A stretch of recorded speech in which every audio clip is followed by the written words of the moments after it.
Es uno de los polifacéticos más famosos de todos los tiempos. Un hombre que vivió durante el Renacimiento, artista e inventor, cuyas ideas eran muy adelantadas a su época. El tanque, el traje de submarinismo, el helicóptero. Pero han salido a la luz evidencias poco conocidas que sugieren otra cosa, que era menos revolucionario de lo que pensábamos. Tenía acceso al trabajo de otros científicos de su tiempo y aprovechaba sus conocimientos. Es posible que esta superestrella medieval no fuera después de todo un hombre adelantado a su tiempo. Mediante una investigación que profundiza en los avances tecnológicos de la Europa de los siglos XV y XVI y utilizando medios modernos para levantar las capas de su pintura más emblemática, abrimos el expediente misterioso de Leonardo da Vinci.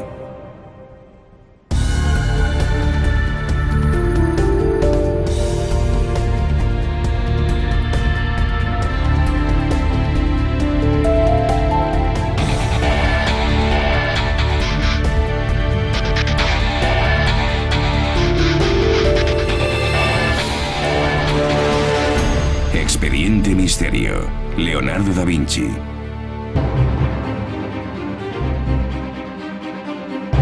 Italia en el siglo XVI. Una de las grandes épocas de innovación en las artes, la ingeniería y las ciencias que el mundo no ha vuelto a conocer. Y tal vez la figura más famosa sea Leonardo da Vinci. Siglos después de su muerte se ha convertido en casi un dios, en el símbolo del Renacimiento italiano. La historiadora del Renacimiento, Mónica Azzolini, está estudiando el ascenso de Da Vinci al rango más elevado entre los grandes artistas de Italia. Con el tiempo, Leonardo se ha convertido en una figura. En el Renacimiento surgió la romántica idea de verlo como un genio. Y él aceptó esa idea. Encarna el mito que representa todo lo bueno del Renacimiento. La investigación sobre cómo adquirió Leonardo su posición en la cultura empieza en 1452 en el pueblo de Vinci, en la Toscana. Leonardo era hijo ilegítimo de una campesina y un respetable notario. A pesar de sus humildes principios, Leonardo emprendería casi todos los caminos del aprendizaje. Pero solo después de su muerte se conoció el alcance de sus ideas y disciplinas y se hizo evidente el talento de Leonardo. Los cuadernos de Leonardo se hallaron por primera vez a finales del siglo XIX. El erudito alemán, Jan-Paul Richter, empezó a transcribirlos y tradujo un gran número de sus anotaciones. Y con la publicación de su obra a finales del siglo XIX, el contenido de esas notas fue por fin accesible a los estudiosos. Sorprendido por las ideas e inventiva de las notas que contenían sus cuadernos, el público empezó a reverenciar a Leonardo como a una especie de genio sobrenatural. La percepción de Leonardo cambió porque los eruditos se percataron de sus vastos conocimientos, de la gran cantidad de materias que dominaba y de que, por lo tanto, era un hombre polifacético. Empezó a ser considerado un hombre capaz de casi todo. Pero los expertos han descubierto evidencias de que algunas de las ideas de Leonardo da Vinci pudieron no ser producto de la mente del gran hombre. El talento precoz de Leonardo lo llevó a contactar con algunas de las personas influyentes del Renacimiento.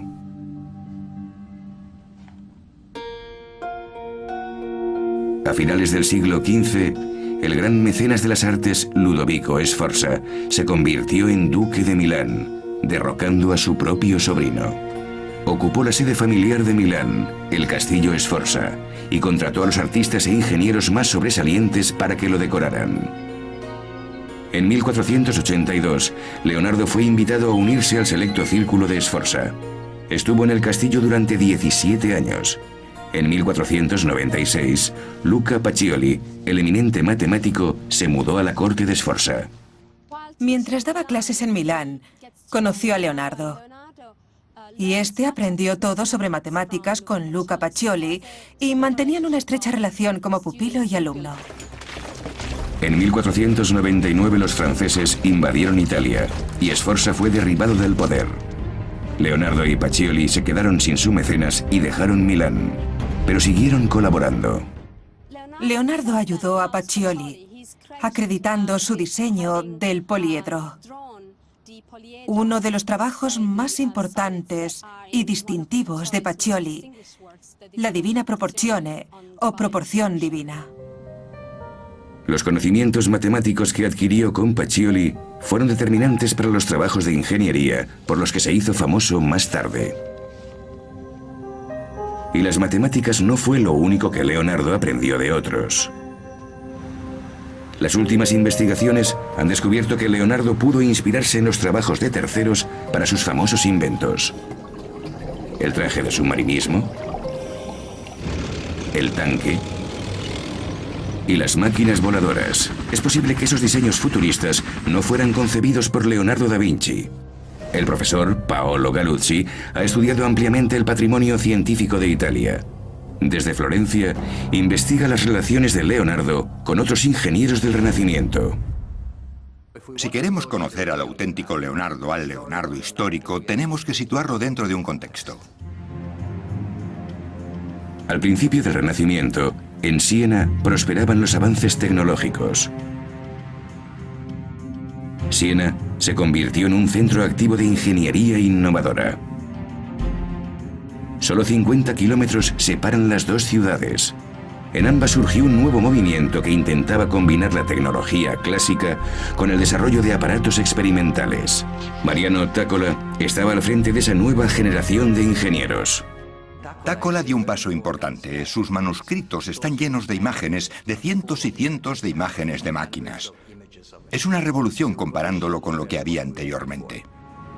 Las ciudades del Renacimiento italiano están llenas de estatuas de sus antiguos e ilustres residentes, y sorprendentemente, Tàccola no es tan celebrado.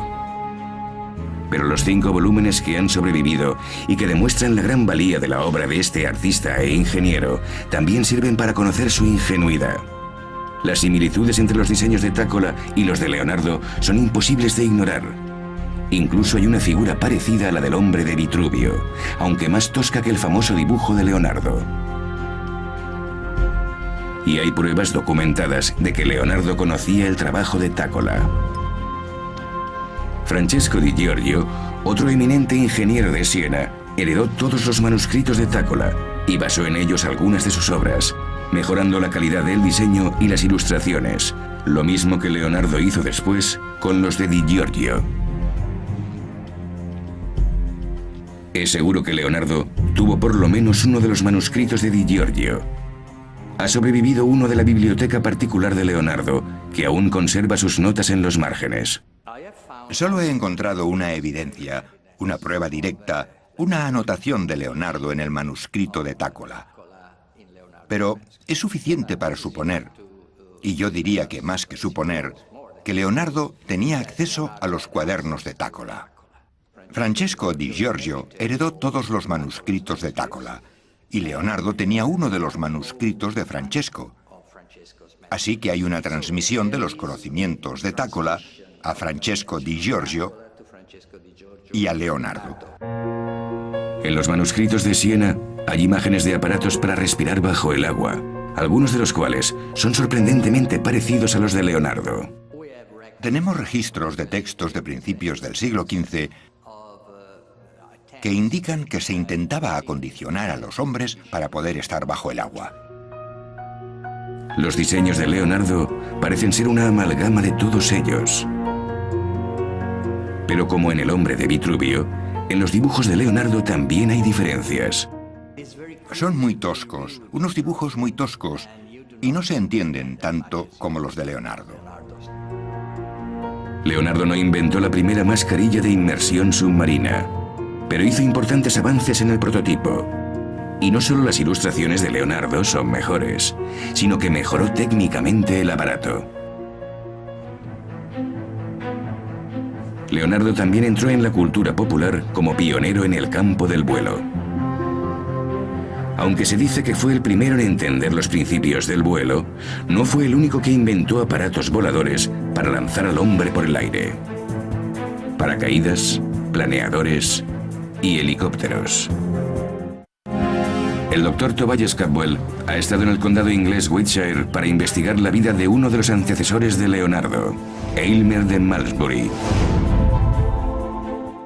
Aylmer era un monje benedictino de este monasterio medieval de Malmesbury. Probablemente naciera el año 980 o 985 después de Cristo y se cree que murió poco después de la invasión de los normandos del año 1066.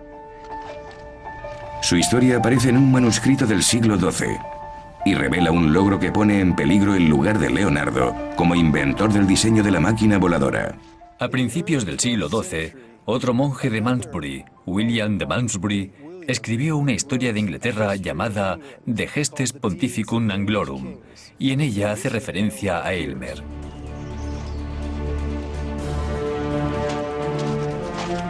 Era un hombre muy instruido para su tiempo, y en su azarosa juventud hizo cosas muy audaces. Se sujetó unas alas a las manos y los pies para volar como Dédalo. Aprovechó la brisa de la cima de una torre y voló más de 200 metros. Pero las alas no resistieron la violencia del viento y los remolinos y cayó. Se rompió ambas piernas y quedó incapacitado para siempre.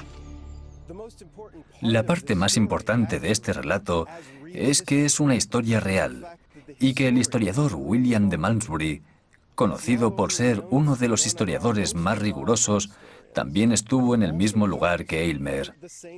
William pudo haber hablado con personas cuyos abuelos habían visto volar a Aylmer sobre Malmesbury. Es extraordinario, porque casi llegó a ver lo que relató. La torre desde la que se lanzó Aylmer ya no existe, pero la actual abadía tiene más o menos la misma altura. Mirando hacia abajo desde el tejado, podemos apreciar la osadía de Aylmer al lanzarse al aire. Los lugareños todavía conocen el lugar en el que se dice que aterrizó, y se llama Callejón de Oliver. Oliver es el nombre que erróneamente dieron a Aylmer en el siglo XIV cuando contaron la historia. Según William de Malmesbury, el avión de Aylmer voló unos 260 metros. Eso es más de la mitad de la altura del Empire State Building. Siguiendo la trayectoria del vuelo de Aylmer sobre el pueblo actual, queda demostrado lo impresionante que fue su hazaña. El hecho de que Aylmer se estrellara y se rompiera las dos piernas no se consideró un fallo.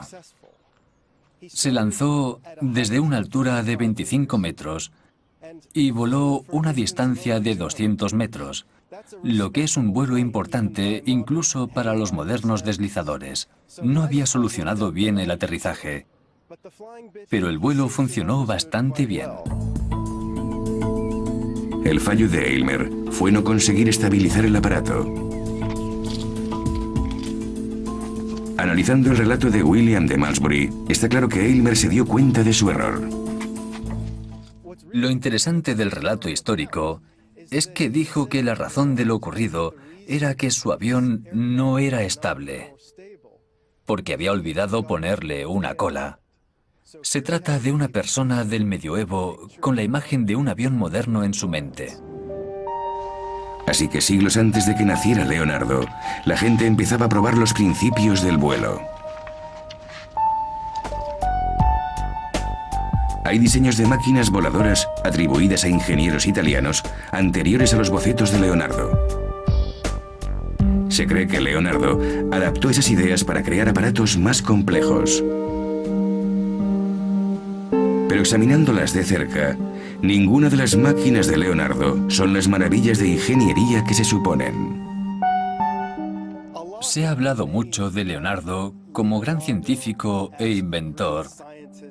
Y, por supuesto, sus bocetos de máquinas voladoras están entre sus trabajos más famosos. Pero No debemos cometer el error de pensar que esos preciosos diseños fueron efectivos como otros de sus ingeniosos inventos. Ninguna de esas máquinas voladoras habría funcionado.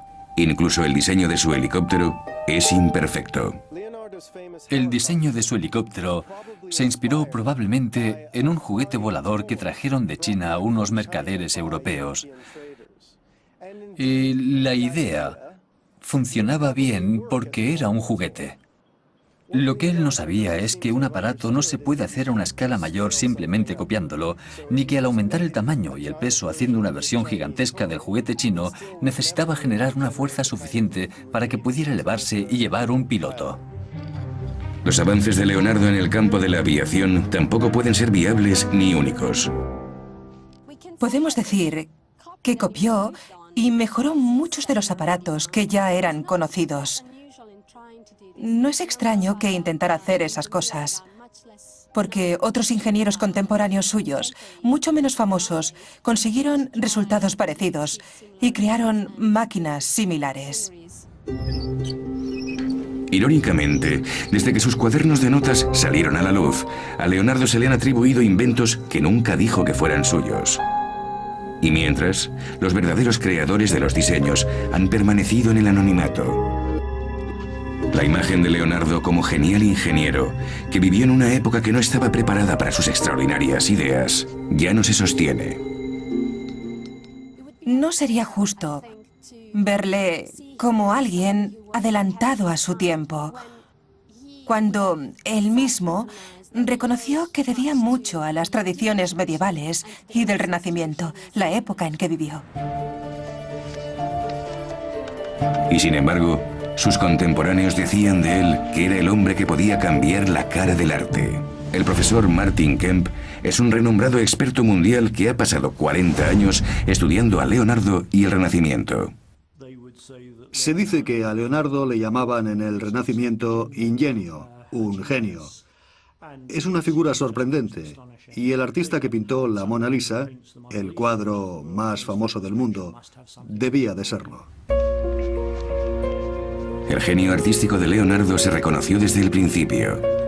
Cuando era un muchacho, fue aprendiz en el taller del eminente Verrocchio. Verrocchio está en la gran tradición de los artistas florentinos polifacéticos y probablemente es la figura principal de Florencia. Enseñó a varios artistas importantes, así que obviamente era el lugar al que un joven debía dirigirse. El prodigioso talento de Leonardo como pintor pronto se hizo evidente. Enseguida fue conocido como una gran estrella en ciernes, como alguien con un gran talento. Y no hay nada que ilustre mejor las extraordinarias dotes de Leonardo que la más famosa de todas sus pinturas, la Mona Lisa. Desde que fue robada en 1911 y los medios de la época se hicieron eco del suceso, fue conocida en todo el mundo y nuevamente Leonardo fue impulsado a la fama. Como pintura, la Mona Lisa es probablemente el gran sumario de lo que él podía hacer. Pascal Cot es un ingeniero e inventor que ha diseñado y desarrollado un innovador sistema de imagen electrónica. Ha creado una cámara multiespectral con cuya técnica se puede ver cada capa en la evolución de esta notable pintura. La cámara nos permite ver el boceto que hizo Leonardo y podemos reconstruir la historia del cuadro. Las pinturas renacentistas tienen muchas capas de pintura, ponían capa sobre capa. La tecnología que usa Pascal Cot nos permite ver lo que hay en la superficie del lienzo, pero mediante luz de infrarrojos podemos ver también lo que hay debajo de la superficie. El Louvre de París concedió a Pascal acceso a la Mona Lisa y le permitió utilizar su tecnología punta para estudiar la evolución del emblemático cuadro. Pascal nos muestra los resultados del estudio de la Mona Lisa en su laboratorio de Lumière Technology en París. Pascal ha hecho una réplica de la Mona Lisa y ha recreado el escenario del escaneado para explicarnos cómo funciona la tecnología que ha empleado.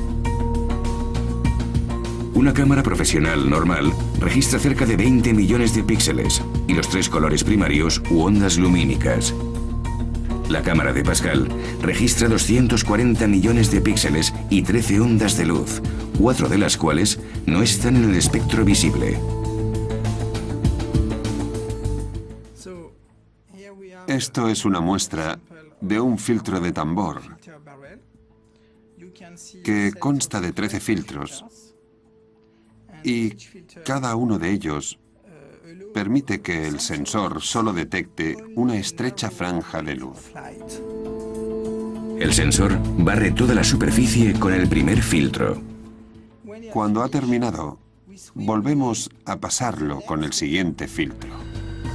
La cámara calcula el espectro visible para cada uno de los 240 millones de píxeles y produce un amplio nivel de datos. El resultado del escaneado de Pascal es una complicada serie de números y gráficos. Por medio de la computadora y un programa que ha creado especialmente, puede recrear virtualmente cada una de las etapas de la Mona Lisa.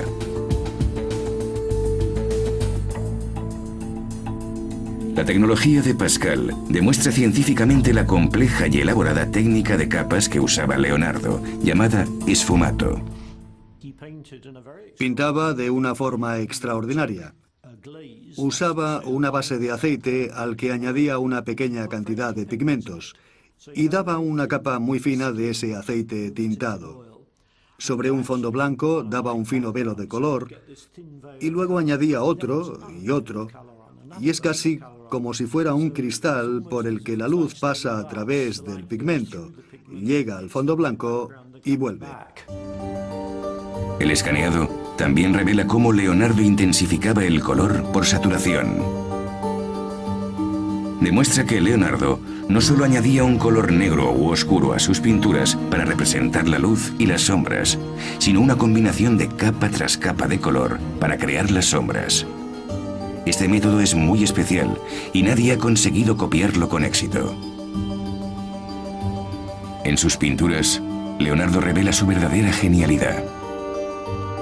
Y aunque tal vez no fuera el increíble inventor que la historia ha retratado, la cantidad de temas de sus cuadernos revelan la amplitud de sus conocimientos.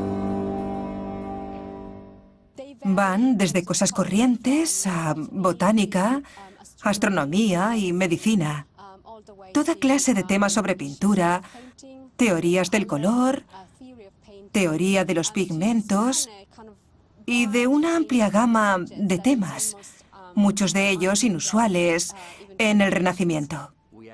Creemos que Leonardo es alguien que tenía un don divino o de la naturaleza, que hizo de él una especie de dios o de mago.